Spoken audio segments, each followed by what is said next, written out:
Hello guys, അപ്പോൾ ഇരിക്കുന്ന ഇരിപ്പ് കാണുമ്പോൾ തന്നെ മനസ്സിലാവുമല്ലോ, വീണ്ടും ഒരു എക്സാം ഡേ ആണ്. അങ്ങനെ നമ്മൾ കോളേജിലെത്തി ജസ്റ്റ് ഒന്ന് ലാസ്റ്റായിട്ടൊന്ന് വായിച്ചൊക്കെ നോക്കിയാണ്. അപ്പോൾ രേവതി ചേച്ചിനെ കാണാനില്ലേ, നമ്മൾ ചോദിച്ചു മാറിയിരുന്ന് പഠിക്കായിരുന്നു. ചെന്ന് നോക്കിയപ്പോൾ നന്നായിട്ട് ഫോണിൽ കളിച്ചുകൊണ്ടിരിക്കുന്നു. അതിനുശേഷം എക്സാമിന് മുമ്പുള്ള ചർച്ചയിലായിരുന്നു നമ്മൾ മൂന്നുപേരും.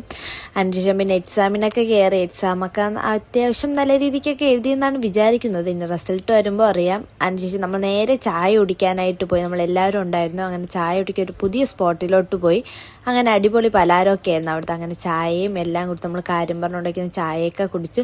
അതിനുശേഷം അതുപോലെ തിരിച്ച് നമ്മൾ വരണ വഴിക്ക് നമ്മളൊന്ന് രാജകുമാരിയിൽ കയറി. ഒരു ലേഡീസ് വാച്ച് നോക്കാനാണ് കയറിയത്. പക്ഷെ അതിൻ്റെ ഒരു കളക്ഷനും അവിടെ ഇല്ലായിരുന്നു. അതിനുശേഷം ഡാക്സിലറിൻ്റെ കുറേ ലിപ്സ്റ്റിക് ഷെയ്ഡ് കണ്ട്.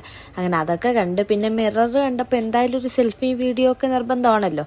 അങ്ങനെ നമ്മൾ സെൽഫിയും കുറേ വീഡിയോസൊക്കെ എടുത്ത് നേരെ പൂവച്ചൽ വന്ന് കുറച്ച് ഫ്രൂട്ട്സൊക്കെ വാങ്ങുന്നുണ്ടായിരുന്നു. ഫ്രൂട്ട്സ് വാങ്ങിച്ച് വീട്ടിൽ വന്നപ്പോൾ വലിയച്ഛൻ എന്താ പോകാനിറങ്ങി.